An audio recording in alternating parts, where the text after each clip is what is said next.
Hello, everybody, and welcome into another episode of the Texas 40 Acres Postgame Show live. I am your host, Matthew Miller.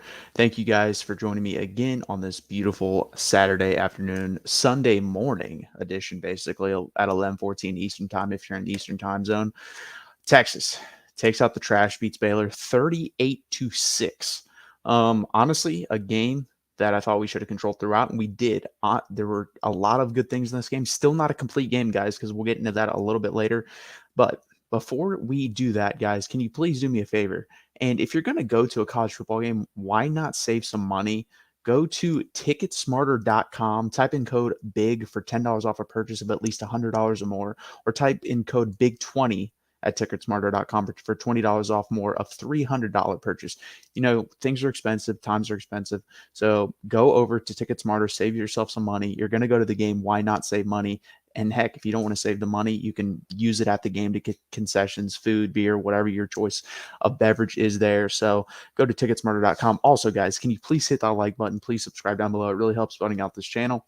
And go over to the SEC channel, like that content, subscribe there. Texas headed to the SEC, so we will have the content that you see on the Big 12 here. Next year will be on the SEC channel. I will be hosting per usual next year. So please like this content. Please subscribe. It really helps us out. Again, we're trying to grow this brand, grow this channel. We know Texas has more than 2,500 fans. Let's get this up to 5,000 by the end of the season. So please do that, guys. Share this out with your family and friends. Bring them in here as well. I love talking football in general. It was a hell of a football day. Clemson, Florida State delivered. Notre Dame, Ohio State definitely delivered. I caught the end of that game because it was a blowout down there in Waco, and that was a hell of a game. Those are two top 12 teams, but you guys are here for the Texas show, so let's talk about it. Texas beats Baylor 38-6. Overall, very good offensive performance other than the first drive. You know, the first drive we come out. And I thought it was an interesting play call. I like the swing out passes to Worthy and the wide receivers, but then you're asking A.D. Mitchell, who has struggled blocking this year, to block, and he whiffed. He whiffed because Xavier Worthy is basically one-on-one with the guy. If you would have blocked that guy, he would have gotten momentum and probably would have been one-on-one with the safety. That could have been a house call with good blocking, but it wasn't. But the thing is, we've seen A.D. Mitchell. He's a very average blocker at best, so don't put him in the position. If you're going to do that, run that with Jordan Whittington out there. Don't ask A.D. Mitchell to be put in that position, in my opinion. But overall, I'm not going to complain because after that, it got going, guys. Second drive, Jonathan Brooks breaks off a very long touchdown run. He does a very good job there.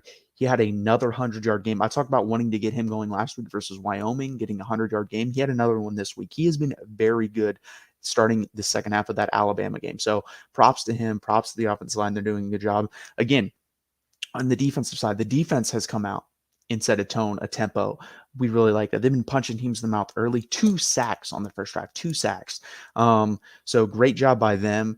Third drive, another thing I want to talk about, Michael Taff. I like the guy. He's a walk-on. I think he's a good player. I don't like the position Pete Kwiatkowski put him in. He blitzed Ryan Watts, and he put Michael Taff on one of their wide receivers and to jump on the end zone. He's not capable of doing that. He's just not right now. No offense to Michael Taff. He's not good in coverage. I think he's good if you're asking him to hover over a guy, double cover a guy. I think he can do that. I think he can play the run very well. I think if you want to put him on a tight end once in a while, he could do that. But he cannot win jump balls versus a wide receiver. So I did not like the position he was put in there. You have to know your guys' strengths and weaknesses, and you can't allow him to be put in that position. You really can't. So that's more on Pete Kwiatkowski to me. I think Michael Tapp should not be put in that position. And if you're going to do that, put him one-on-one, then at least don't bring a blitz, because then that's an easy read by the quarterback. He's like, oh, cornerback blitz, throw it there. At least make him read and find out, oh, we have Michael Tapp one-on-one, because then he might be able to get to him before that happens. But it was just immediately, oh, blitzing, throw it to Michael Tapp. Throw it that way where the blitz came from. It's easy pickings there. So I didn't like that play call. And I think, honestly, versus a team like Baylor you saw tonight, we were able to get home with 3 to 4 guys. So if you're able to get home with 3 to 4 guys, why wouldn't you just use 3 to 4 guys every time and drop 2 into coverage, especially when they couldn't run, guys? Baylor had 60 yards rushings on 31 carries. That is 1.9 yards per carry. This team could not run versus us. They couldn't really pass for some. And it took them 53 attempts to get 305 yards. That's a 5.8 average. That's not good. Usually the average teams, that's even below average. Average is a 6.5 to 7.5. Great is anything over 9. So it just wasn't good. But let's talk about the good. Obviously, the defense, very good. To me, first half, MVP goes to David Benda, Jonathan Brooks. David Benda was flying around the field. I think it was his best collegiate game this far. Every play that was made, he may not have made the tackle, but he was in the picture, and the linebackers just looked to be flying. They were Tom Luganbill does a pretty good job, sideline reporter, tonight, was talking about this Texas speed, and it really showed tonight. This is the second game this year. They didn't really do it in the Rice game. They didn't do it in the Wyoming game. They were flying sideline to sideline, playing with speed, anticipation. They were playing like the Texas defenses of old. So that was really nice to see. I used to be a Colts fan, and they kind of reminded me of like the Bob Sanders, Dwight Freeney, Robert Mathis Colts defense. They're very like undersized at certain positions, but they flew. And that's what like Jalen Ford and David Benda, they're a little bit smaller than your prototypical linebacker. Not a lot smaller, but they're really fast. Especially sideline to sideline. David Benda will have issues if a team tries to exploit pass in the passing game with a tight end or a running back, but sideline to sideline, the guy's very good. He's also very good at finding the holes and hitting them. So props to him. Jonathan Brooks, again, the contact balance of that guy, man, he's not shifty like Bijan to where he's going to juke you out and make you miss. But if you do not hit him hard and good and lower your pad level, he's going to run over you, or he's going to at least be able to stay on his feet and get an extra 3 to 5 yards falling forward. So he does a great job with that. People have to remember, he was only a 3-star recruit, upper 3-star recruit. I think he might have been a low 4-star on some sites, but overall, I think he was a composite high 3-star. He was Mr. Texas football, and the guy did a very good job tonight and last game versus Wyoming. I think he had over 160 yards last game. He had 106 yards this game. And the offensive line, very good.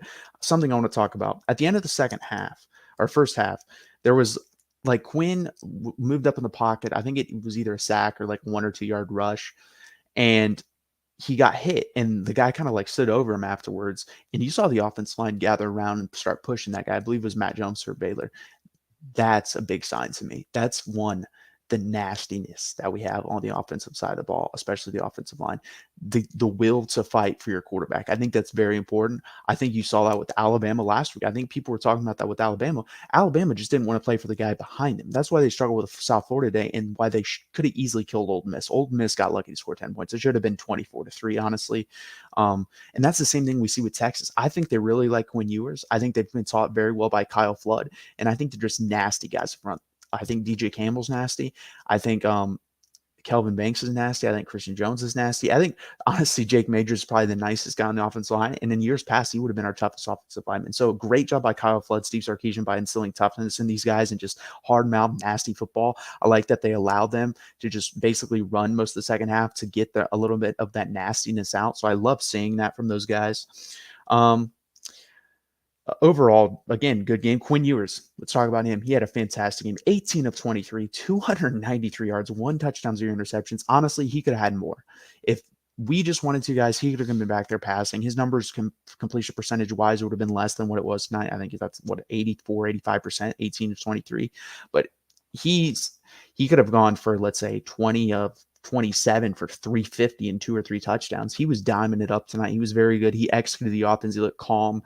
And I think this kind of proves to the point of the people saying, well, this team doesn't really empty the clip. They don't empty the clip for the Wyomings or the Rice of the world. I will say that's the one key piece missing, guys. If you look at really good nationally contending teams year in and year out, even when they don't empty the clip for those smaller games starting out, they still dominate those games. And Texas has that one piece left, in my opinion. It's the simple stuff. They need to get down pat and be able to execute it just like this, and then blow those teams out. Like next year, let's say, for example, we play Wyoming, and we're this type of team, or close to this type of team. We need to be up in that game at halftime like 24-3. That's what we need to do. That's the last step of this team. It really is, because you saw tonight, Steve Sarkisian talked about the whole week. We're 0-0, first Big 12 game. Baylor's going to want to beat us. And guess what we come out and do? And we kick their ass right in the first half, and the game's over. Baylor was never going to come back in that game. That's a defense that we have that you're not going to be able to just sit back and throw. To be able to beat Texas, guys, the team's going to have to be in the game all the way to the end so they can run and pass versus. If you become one-dimensional versus this Texas defense, you are in a lot of trouble, and that's what happened to Baylor tonight. What'd they get down? I believe it was 26 or 24-3 at halftime. I could be wrong on that. My mind does escape me. I know, obviously, final score, I'll flash it up for you guys, was 38-6, but I believe it was 24-3 at halftime. So we did a great job. We really did. There's really not much to complain about, but we will complain about something, because there is always stuff to improve on. And let's get to the bad, guys. The bad. Let's flash it up for you. Special teams was the bad. and we'll put that back up there. The bad special teams. So Xavier Worthy muffed punt, and I'm thinking, okay, one, that's fine. Then come in the second half, Jordan Whittington muff punt. They had been having this weird concept where they have Whittington and then Xavier Worthy go back there for punt returns. Whittington got the call on the second one that got muffed, and I'm just like, we can't have this. To me, that's a lack of concentration. But the thing is, what if that happens in a game where, let's say that was a 3 or 7 point game? If it was a 3 point game, that game's automatically tied because Baylor would have obviously hit the field goal instead of going for it multiple times there. But luckily we were killing it. But we just can't have that. Bert Auburn missed, I believe, like a 31 or 32. It might have been less than that. It was between 26 and 36 yards. Either way, it's a make it. You have to make that. That's a 99% kick. To me, if it's under 40 yards and you're at a team, a Division I team like Texas, it has to be good every 90% of the time. After 40 yards, we can have a debate, but below 40 has to be good 90% of the time. And that was just terrible for him. So a missed kick, 2 muff punts, or we need to get better at that. To me, guys, Texas has the type of defense and they have the type of offense to where you don't need an explosive play for your punt return. That's not what we're looking for. We're looking for a guy that can catch the ball and then also be able to read the ball and be able to save field position on the kicks where the punter's trying to get that reverse spin to where it comes out, like where it hits on the 7 and then bounces back out to the 10. We need a guy that can be able to read that, catch it, call for a fair catch instead of losing those 4 or 5 yards.